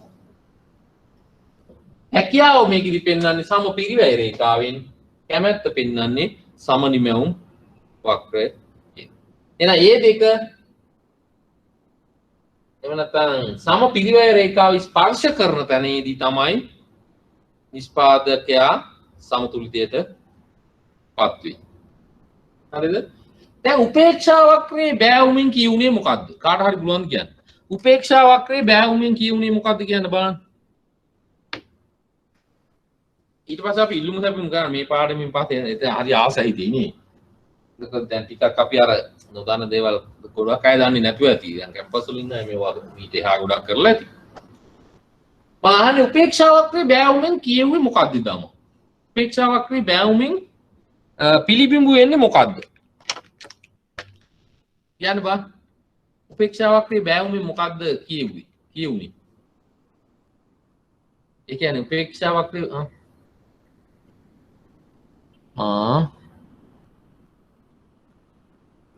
ඔය කෙනෙක් නම් කිව්වා කොළ බලාන කිව්වත් කමක් නැහැ ඒත් මතක් වෙනවනේ නේද ආන්තික ආදේශන අනුපාතය ආන්තික ආදේශන අනුපාතය කියලා කිව්වේ පාරිභෝගිකයා පරිභෝජනය කරන භාණ්ඩ වලින් ලැබෙන උපයෝගීතාවය වෙනස් නොවි පවත්වා ගැනීම සඳහා එක් භාණ්ඩයකින් කිසියම් ප්‍රමාණයක් අත්හරින විට අනිත් භාණ්ඩයෙන් ආදේශ කළ යුතු ප්‍රමාණය තමයි අපි ආන්තික ආදේශන අනුපාතය කියලා කිව්වේ. හරිද? MRS කියලා කිව්වේ. MRS කියලා කිව්වේ. marginal rate of subsidy. හරිද? ඒකම තමයි මේකේ. පොඩි වචනය වෙනස් වෙන්නේ. මේකෙදි මොකද්ද කියවෙන්න ඕන හරිනම්? නිෂ්පාදකයා තමන්ගේ නිෂ්පාදන මට්ටම නොවෙනස්ව පවත්වා ගැනීම සඳහා ඒ කියන්නේ ඒකක 20 මට්ටමේ පවත්වා ගැනීම සඳහා එක් නිෂ්පාදන සාධකයකින් කිසියම් ප්‍රමාණයක් අඩු කරන විට දැන් මෙතන ගන්න කොන්න ඔහොම මෙන්න මේ ප්‍රමාණය අඩු කරනවා අපි හිතමු 20ක් ඒ වෙනුවට අනිත් සාධකයෙන් ආදේශ කරන ප්‍රමාණය අපි හිතමු ඊයි ආදේශ කරන ප්‍රමාණය අපි කියනවා ආන්තික ශිල්පීය ආදේශන අනුපාතය කියලා MRTS ආන්තික ශිල්පීය ආදේශන අනුපාතය හරි එක වචනය වැඩිුනේ ආන්තික ආදේශන අනුපාතය කිය ආන්තික ශිල්පීය ආදේශන අනුපාතය එකෙන් කියවෙන්නේ මොකද්ද නිෂ්පාදන මට්ටම නොවෙනස්ව පවත්වා ගැනීම සඳහා එක් නිෂ්පාදන සාධකයකින් අතහරින ප්‍රමාණය වෙනුවට අනිත් නිෂ්පාදන සාධකයෙන් එකතු කළ යුතු ප්‍රමාණය ඒක ක්‍රමයෙන් හීන වෙනවා එහෙනම් හීන ආන්තික ශිල්පීය ආදේශන අනුපාතකයක් ක්‍රමයෙන් හීන වෙනවා හේතු තමයි මේ නිෂ්පාදන සම්පත් පූර්ණ වශයෙන් මේක මම දීලා ඇති පූර්ණ වශයෙන් ආදේශ කරන්න බෑ දීලා නැද්ද ඔව් පූර්ණ වශයෙන් ආදේශ කරන්න බැරිකම තා කුඩා කොටස් වලට සමහර ඒවා හදන්න බෑ. ඒ වගේ සාධක මේකේ මම කොහෙ ඇයි පිට ඇහෙන්නේ ඈ සන්ඩේෂන් එක ඒක ඉතින් මම දාන්න කියලා නෑ. හරිද? ඒක ක්‍රමයෙන් හීන වෙනවා කියලා කිව්වා. එහෙනම් ආන්තික ශිල්පී ආදේශන අනුපාතිකය ක්‍රමයෙන් හීන වෙනවා. මේ සමනිමැවුම් වක්‍රය සූත්‍රය දෙයක් කියන්න ඕනේ. සමනිමැවුම් වක්‍රය මෙන්න මෙහෙම හැඩයක් ගත්තොත් ඒ නිෂ්පාදන සාධක දෙක එකිනෙකට අනුපූරකයි. මෙන්න මේ ලක්ෂයේදී විතරයි ආදේශ කරන්න පුළුවන්. මේ සාධක දෙක පූර්ණ වශයෙන් ආදේශක නම් ඍණ බැවුමකින් යුක්ත මෙහෙම පිහිටන. ඒ පූර්ණ වශයෙන් ආදේශන නොවන නිසා තමයි අපි අර මෙහෙම හැඩයක් ගන්නවා කියලා කිව්වේ. මේක එහෙම නැත්තම් අර විවර්තනයක් සහිත අපි කියනවා මෙන්න මේ ලක්ෂවලදී විතරක් ආදේශ කරන්න පුළුවන් නම් අපි කියනවා විවර්තනයක් සහිත සමනිමැවුම් වක්‍රයක් පිහිටනවා කියලා.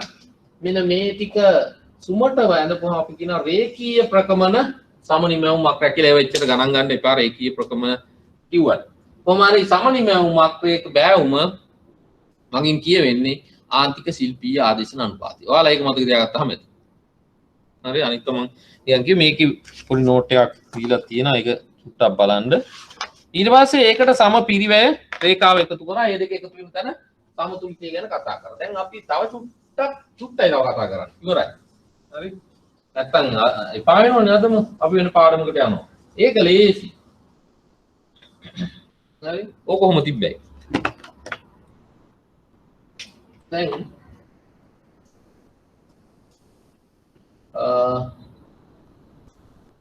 තව පිරිවැය රේඛාව සමනිමැවුම් වක්‍රය නියෝක්ලියස් මෙන්න මෙතන තමයි සමතුලිතය. මේ දෙන්න එකතු වෙන තැන. දැන් ඔයාලට මට කියන්න පුළුවන්ද මෙන්න මේකේ උපේක්ෂා වක්‍ර විග්‍රහයේදී මේ හැකි සහ සමාන ලක්ෂ මෙන්න මෙතන හම්බ වුණා. ඊට පස්සේ මේ සමතුලිතය වෙනස් වෙන්න බලපාපු සාධක මොනවද කියලා කියන්න පුළුවන්. මේ සමතුලිතය වෙනස් වෙන්න බලපාපු සාධක ගැන අපි කතා කරා. දෙකක් කියන්නේ. මොකද්ද මේ උපේක්ෂා වක්‍ර විග්‍රහයේ සමතුලිතය වෙනස් වෙන්න බලපාපු සාධක දෙකක්. කියන්නකෝ. කියන්න පුතේ ඔයාලා කතා කරන්නේ මට පේන කට්ටිය පාඩම් කරන්නේ නෑ වගේ මේ දාන උත්තර වලින් තේරෙන්නේ ආ. විභාගේ හෙට කියනකන් ඉන්න එපා.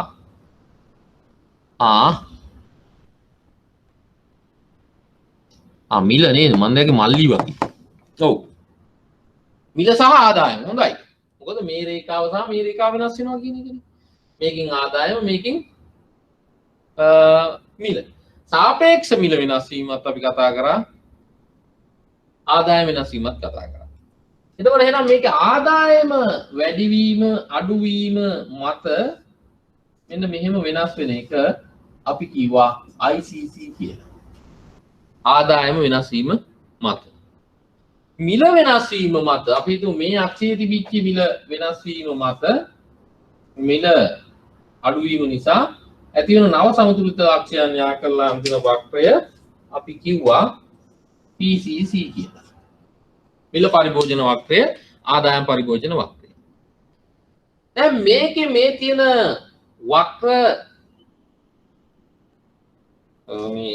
වක්‍ර දෙක ගැන හිතුවොත්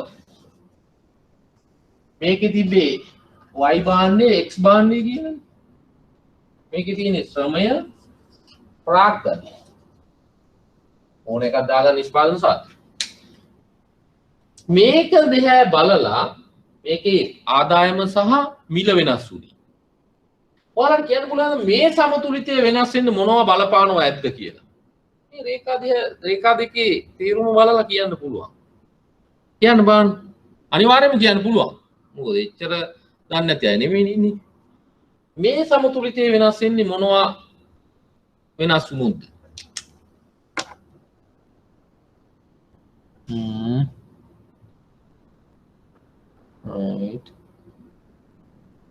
ආ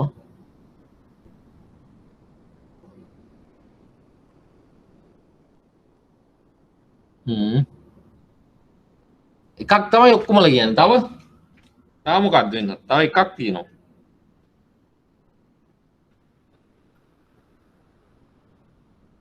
ටෙක්නොලොජි.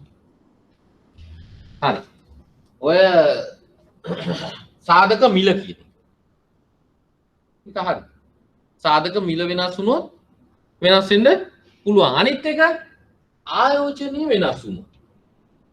දැන් මේකෙන් ඇත්තටම කියවෙන්නේ සම පිරිවැය රේඛාවෙන් කියවෙන්නේ ඔයාට ආයෝජනය කරන්න පුළුවන් මුදල් ප්‍රමාණයනේ පිරිවැයෙන් කියවෙන්නේ. ඉතින් ආයෝජනය කරන්න පුළුවන් මුදල් ප්‍රමාණය වැඩි වුණොත් ඔයා ඉහළ තැනකට යනවා නිෂ්පාදන සම නිමැවුම් වක්‍රය තව ටිකක් ඉහළට යනවා. අන්න එහෙම ආයෝජන මට්ටම වැඩිවීම නිසා නව නිමැවුම් මට්ටම් කරා ගිහිල්ලා සමතුලිත වෙන ලක්ෂ්‍යයන් යා කරලා අඳින වක්‍රයට අපි කියනවා මොකක් කියලාද? කියන්න බලන්න මේක බලන්න නැතුව කියන්න මොකක් කියලාද කියන්නේ? ඔයාලා දන්න කවුරු හරි ඇති කියන්න බලන්න.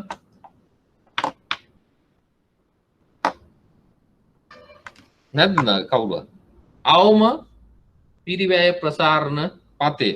ඒකට අපි කියන්නේ අවම පිරිවැය ප්‍රසාරණ පතේ.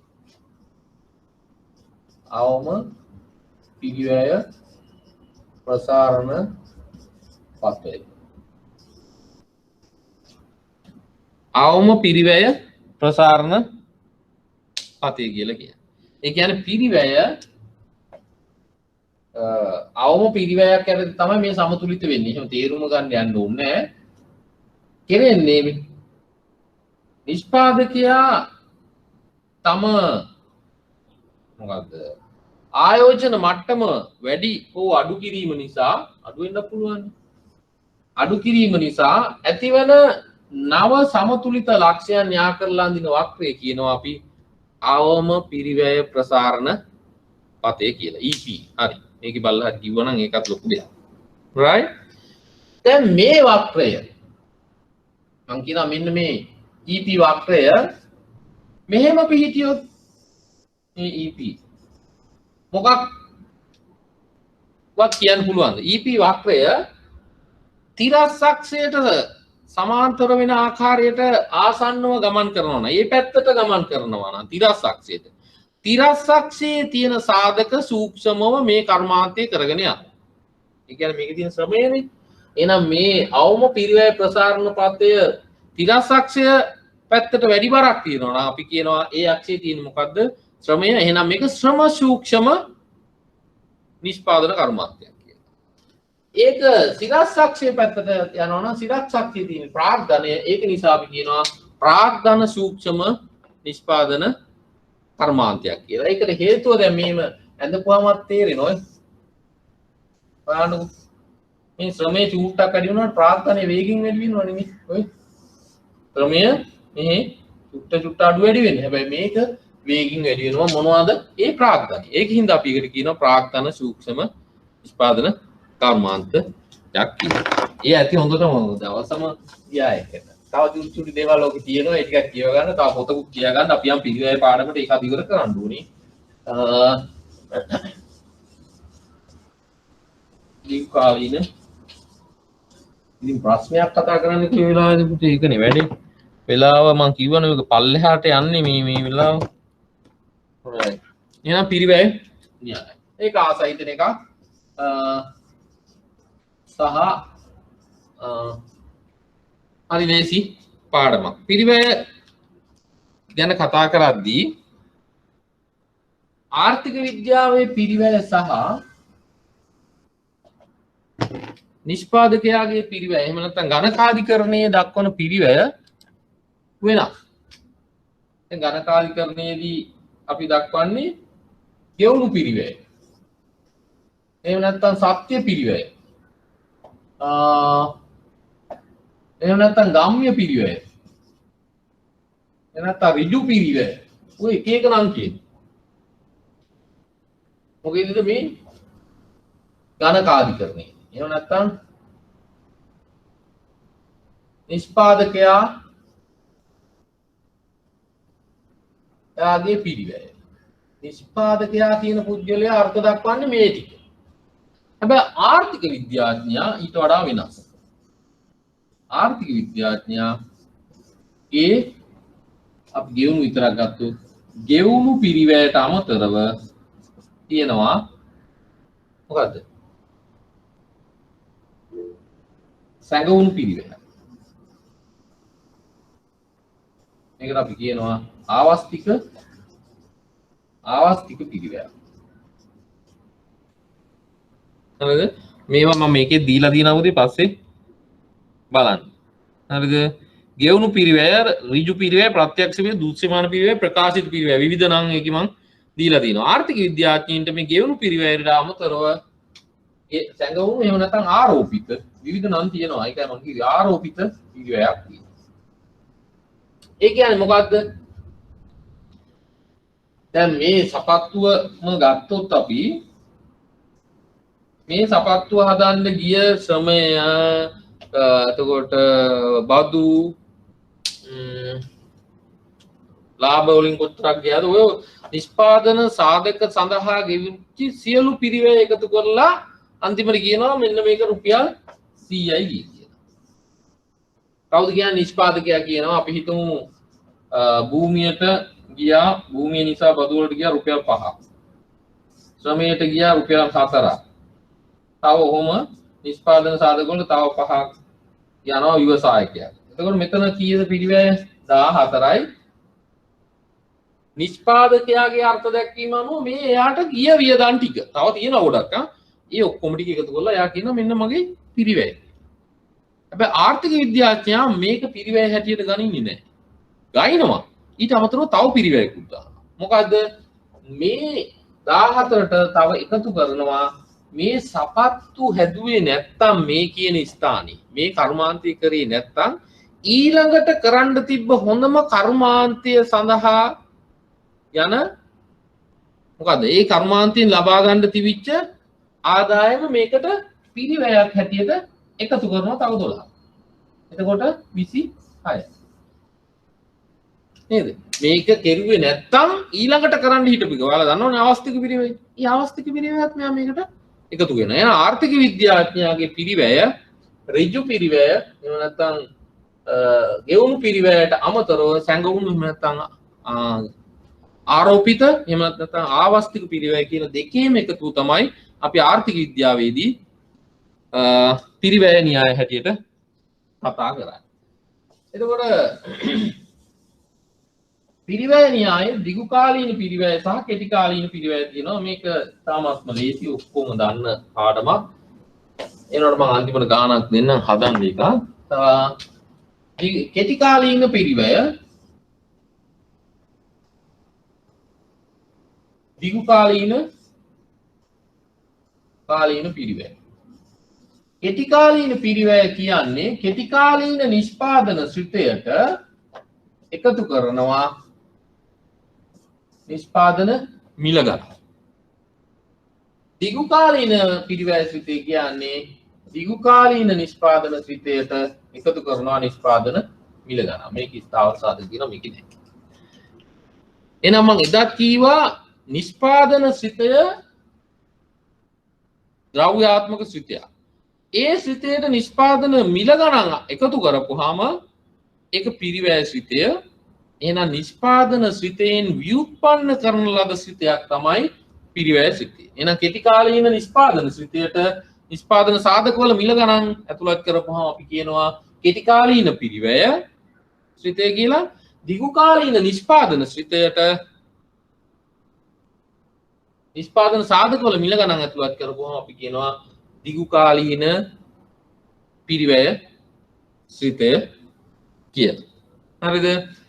එහෙනම් අවසානයේදී අනිත්වයි ස්ථාවරයි කියලා හිතුවොත් නිෂ්පාදන ප්‍රමාණය මුළු පිරිවැය total cost එක රඳා පවතිනවා නිෂ්පාදන ඒකක ප්‍රමාණය මත. ඒක විතරයි අන්තිමට මතක තියාගන්න ඕනේ.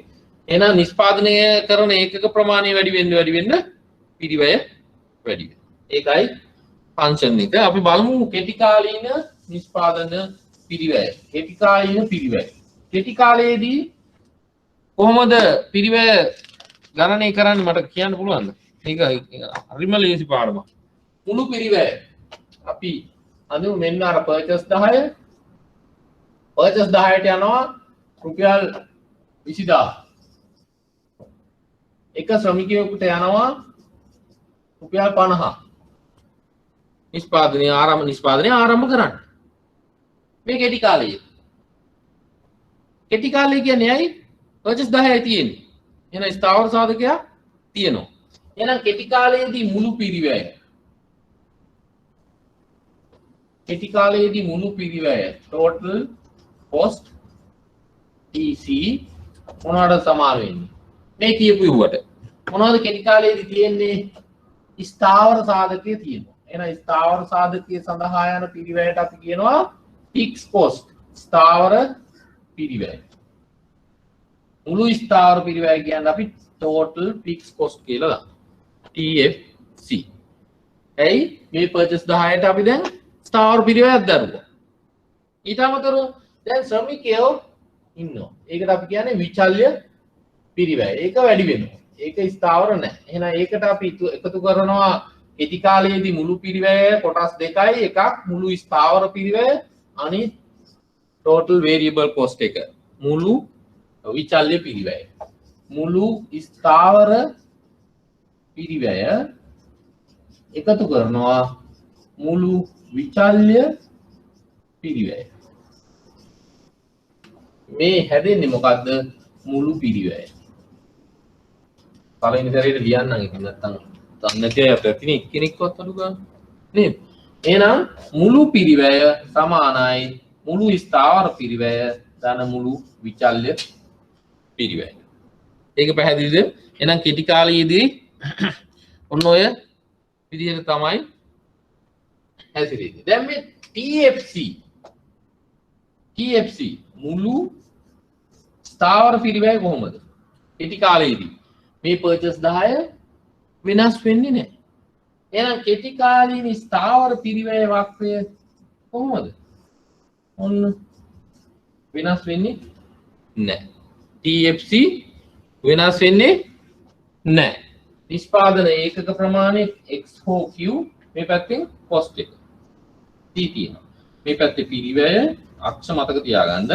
මේ පැත්තේ නිෂ්පාදන ඒකක ප්‍රමාණය. එහෙනම් ඒකක ප්‍රමාණය කොච්චර වැඩි වුණත් මේ දරලා තියෙන රුපියල් 20000 වෙනස් වෙන්නේ නැහැ. ඒතර මම 20000 නේ දාලා තියෙන්නේ ඒකයි දැන්. එහෙනම් ඒකක ප්‍රමාණය 10 20 30 40 50 ආදී වශයෙන් සපත්තු නිෂ්පාදන ඒකක ප්‍රමාණය වැඩි වුණා කියලා මේ දරපු රුපියල් 20000 වෙනස් වෙන්නේ නැති නිසා අපි කියනවා මුළු ස්ථාවර පිරිවැය ඉරස් අක්ෂයට සමාන්තරව ගමන් කරනවා. මට දැන් ඔයාලා හිතලා කියන්න සාමාන්‍ය ස්ථාවර පිරිවැය. සාමාන්‍ය ස්ථාවර පිරිවැය. සාමාන්‍ය ස්ථාවර පිරිවැය. AVC average AFC average fixed cost හැදෙන්නේ ඒ කියන්නේ AFC හැදෙන්නේ මොනවද? TFC බෙදනවා Q වලින්. හොඳට අහන්න මම ප්‍රශ්නයක් අහන්න යන්නේ. මොනවද? මුළු ස්ථාවර පිරිවැය බෙදනවා නිෂ්පාදන ඒකක ප්‍රමාණයෙන්. එතකොට හැදෙනවා සාමාන්‍ය ස්ථාවර පිරිවැය. ඔයාලා දැන් මේ තියෙන මෙතන 20000 තියෙනවා, මෙතන ඉලක්කම් දිනවා. ඒ ඉලක්කම් ටික බලලා මේ AFC වල අගය මොනවා වෙනවා ඇති කියලාද හිතෙන්නේ? නිෂ්පාදන ඒකක ප්‍රමාණය වැඩි වෙනකොට සාමාන්‍ය ස්ථාවර පිරිවැය මොකක් වෙනවද? මම කියන්නේ සාමාන්‍ය ස්ථාවර පිරිවැය මොනවා වෙනවද? නිෂ්පාදන ඒකක ප්‍රමාණය වැඩි වෙනකොට. ඒ පොඩි දේවල් ඒවා අහගෙන හිටියන ටක් ගාලා ගියේ. right එක්කෙනෙක් නම් කිව්වා. ඔව් අඩු වෙනවා. ඇයි? මේ 20000 10න් බෙද 20න් බෙදනවා. එහෙම නෙමෙයි 30න් බෙදනවා. 40න් බෙදනවා. 50න් බෙදනවා. 5000ක් බෙදනවා 5000න් බෙද. එතකොට මොකද වෙන්නේ? AFC ක්‍රමයෙන් අඩු වෙනවා. ඔය හැඩයක් ගන්නවා AFC. හරිද? හැබැයි AFC කිසිම දවසක මෙන්න මේ අක්ෂය ස්පර්ශ කරන්නේ නැහැ. ඒ කියන්නේ කෝටියක් හැදුවත් මේ purchase 10ට දරපු රුපියල් 20000න් සත කාලක් හරි සතයකින් දශමයක් හරි අනිවාර්යයෙන්ම මේ නිෂ්පාදන ඒකක ප්‍රමාණය තුල නිෂ්පාදනය තුල ඇතුළත් වෙන නිසා AFC බිඳුව වෙන්නේ නැහැ. ඔයාලගේ වෙන ක්ලාස් එකක් තියෙනවද? තාම නෑ, තව වෙලා තියෙනවා. හරිද? එහෙනම් ඔන්න AFC ඉගෙන ගත්තා, TFC ඉගෙන ගත්තා. දැන් අපි බලමු T මුළු විචල්්‍ය පිරිවැය. TFC හරිනේ. මුළු විචල්්‍ය පිරිවැය. කෙටි කාලීන ඈ.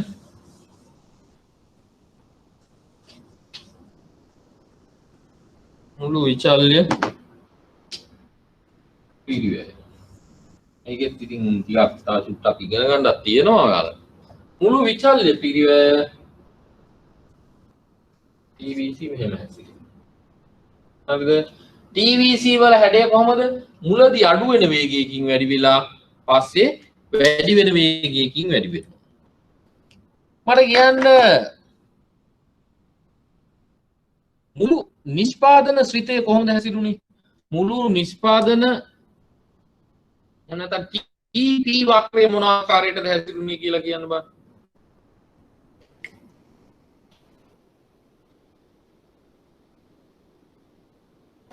මුළු ඒකේ හැසිරීම කොහොමද? TP වක්‍රය කොහොමද හැසිරුණේ?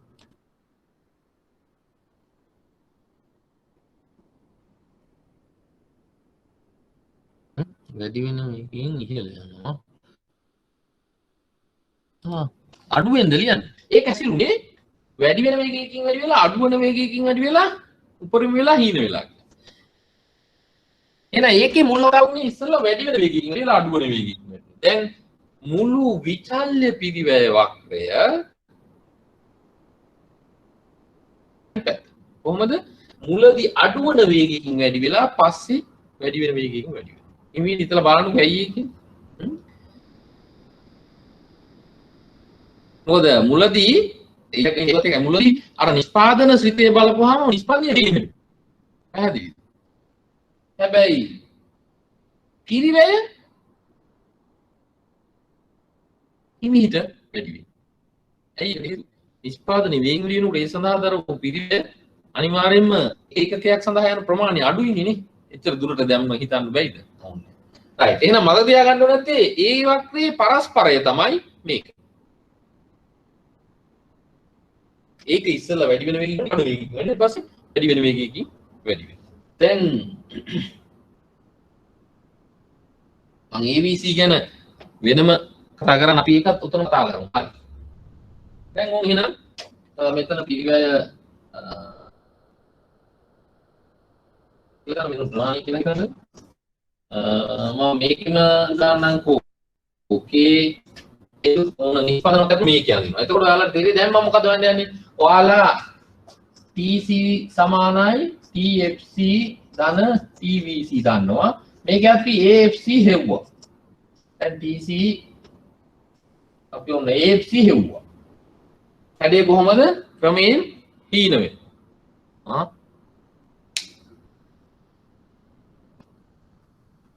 මොකද්ද ක්ලියර් නෑ කියන්නේ පුතේ? මොකද්ද ක්ලියර් නැත්තේ? බෝඩ් එකද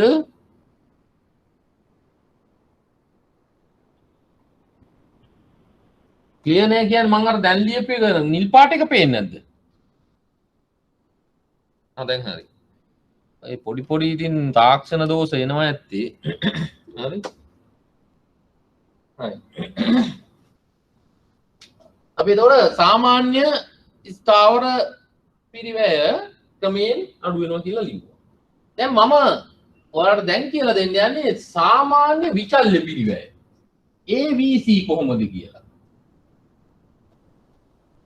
TFC බෙදලා Q වලින් අපි ගත්තා AFC. දැන් TVC බෙදලා Q එහෙම නැත්නම් TP මුළු නිෂ්පාදනයේ අපි ගන්නවා AVC.